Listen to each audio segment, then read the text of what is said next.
कृपा की छाया में बैठाएंगे तुझको, कहाँ तुम जाओगे। उनकी दया दृष्टि जब जब पड़ेगी, तुम ये भव तर जाओगे। ऐसा है विश्वास, ऐसा है विश्वास, मन में ज्योत वो जगाएंगे।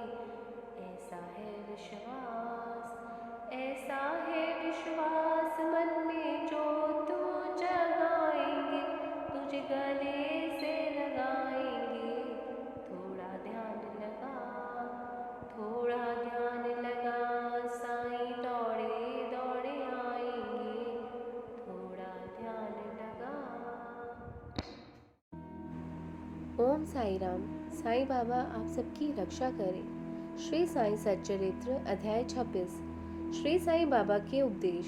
सबके प्रति प्रेम भाव रखो, उत्तम विचारों को प्रोत्साहन दो, कटु वचन मत बोलो, सदैव परिश्रम करो, श्रम का मूल्य दो, सबके प्रति प्रेम भाव रखो। श्री साईं बाबा सबके प्रति प्रेम भाव रखते थे।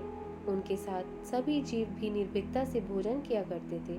वे अपने भक्तों को भी यही उपदेश दिया करते थे कि जीव मात्र के प्रति प्रेम भाव रखो। किसी से अभद्रता का व्यवहार मत करो, क्योंकि कोई भी किसी के पास तभी जाता है जब उसका उससे किसी न किसी जन्म का नाता रहता है। इसलिए जब भी कोई पास आए तो उसका स्वागत करो, आदर करो। प्यासे को जल, भूखे को भोजन, वस्त्रहीन को वस्त्र, आगंतुक को दलान में विश्राम करने देना चाहिए।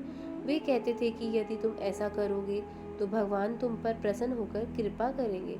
यदि कोई तुमसे द्रव्य की याचना करे और तुम्हारी इच्छा देने की नहीं है तो उसे धन मत दो, लेकिन इसी बात को लेकर उसके साथ अभद्रता का व्यवहार मत करो।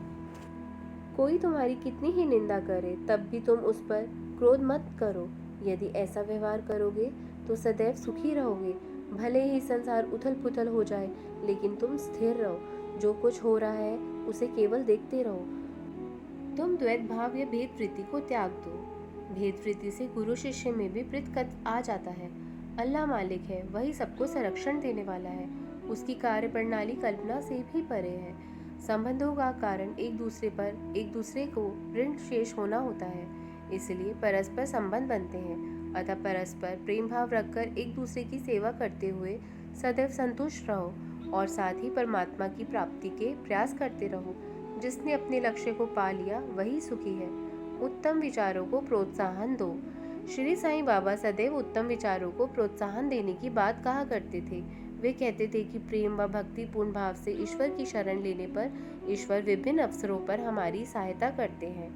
किसी संत का कहना था कि प्रातः समय यदि हृदय में उत्तम विचार आए तो दिन भर उसे याद रखो। इससे विवेक विकसित होता है और मन भी प्रफुल्लित रहता है। हेमांड पंत संत के इस विचार का अनुभव करना चाहते थे, इसलिए शिरडी में अगले गुरुवार को सारे दिन नाम स्मरण व कीर्तन करने का निश्चय करके सो गए। अगले दिन जब वे उठे तो उन्हें स्वतः ही राम के नाम का स्मरण हो आया, जिससे उन्हें बड़ी प्रसन्नता हुई।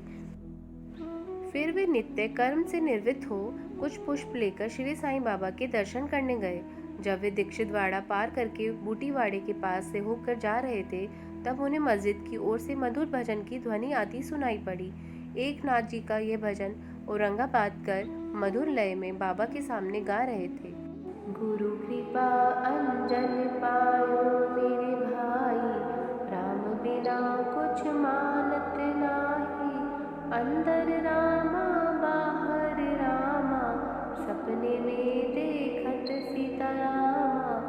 जागत रामा सोवत रामा, जहाँ देखे वही पूरन कामा। जहाँ देखे वही पूरन कामा, एक जनार्दनी अनुभवनी का।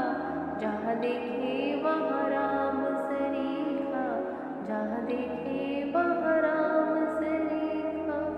गुरु कृपा अंजन पायो मेरे भाई। कटु वचन मत बोलो। एक बार की बात है कि एक भक्त ने बाबा की अनुपस्थिति में अन्य लोगों के सामने किसी को अपशब्द कह दिए। अपशब्द इतने बुरे थे कि सभी को घृणा हुई। प्राय ऐसा भी देखने में आया है कि बिना मतलब निंदा करने से विवाद ही उत्पन्न होते हैं, लेकिन निंदक को सही मार्ग पर लाने की श्री साईं बाबा की प्रणाली बड़ी विचित्र थी। मध्यकाल में जब बाबा की उस भक्त से भेंट हुई, तब बाबा ने विष्ठा खाते एक सुअर की ओर संकेत करके उससे कहा कि देखो, वह कितना प्रेम से विष्ठा खा रहा है। तुम लोगों को अपशब्द कहते हो, तुम्हारा यह आचरण विष्ठा खाते सुअर जैसा ही है। शुभ कर्मों के कारण तुम्हें मानव शरीर मिला है, फिर भी तुम ऐसा आचरण करोगे तो क्या शिरडी तुम्हारी कोई मदद कर पाएगी? वह भक्त उसी समय उपदेश को मानकर वहां से चला गया। सदैव परिश्रम करो। श्री साईं बाबा स्वयं परिश्रम किया करते थे। वे पेड़ पौधों में पानी स्वयं दिया करते थे। वे सबको भी परिश्रम का महत्व समझाते हुए सदैव परिश्रम करने के लिए कहा करते थे। वे कहते थे कि यदि परिश्रम किया जाए तो ध्येय की प्राप्ति अवश्य ही होती है। परिश्रम करने की दृष्टि से ही श्री साईं बाबा किसी को अपनी शरण में आने को कहते थे, तो किसी को लीला श्रवण व मनन करने को कहते थे, किसी को भगवत भजन करने को कहते थे, तो किसी को अध्यात्मक रामायण या ज्ञानेश्वर जैसे ग्रंथ पढ़ने को कहते थे। किसी को वे अपने चरणों में रखते थे, तो किसी को खंडोबा मंदिर भेजते थे। उनके उपदेश असीमित थे। उन्होंने कईयों को प्रत्यक्ष में तो कईयों को स्वप्न में भी उपदेश दिए। एक बार की बात है कि वे एक मदिरा प्रेमी के स्वप्न में उसकी छाती पर बैठ गए। जब उस व्यक्ति ने मदिरा त्यागने की शपथ ली, तभी उसे छोड़ा। उन्होंने कईयों को स्वप्न में मंत्र का अर्थ समझाया, तो हठ योगियों को हठ छोड़ने को कहा। श्रम का मूल्य दो। एक बार की बात है कि बाबा ने राधा कृष्ण माई के घर के पास खड़े होकर एक भक्त से सीढ़ी लाने को कहा। भक्त सीढ़ी ले आया, तब बाबा ने उसे वामन गोद करके घर पर उसे लगवाया और स्वयं उस पर चढ़कर राधा कृष्ण माई के छप्पर से होकर दूसरे किनारे से नीचे उतर आए। बाबा का यह कृत्य किसी के भी समझ में नहीं आया। दरअसल उस समय राधा कृष्ण माई को तेज ज्वर था, संभवतः इसलिए उन्होंने ऐसा किया होगा।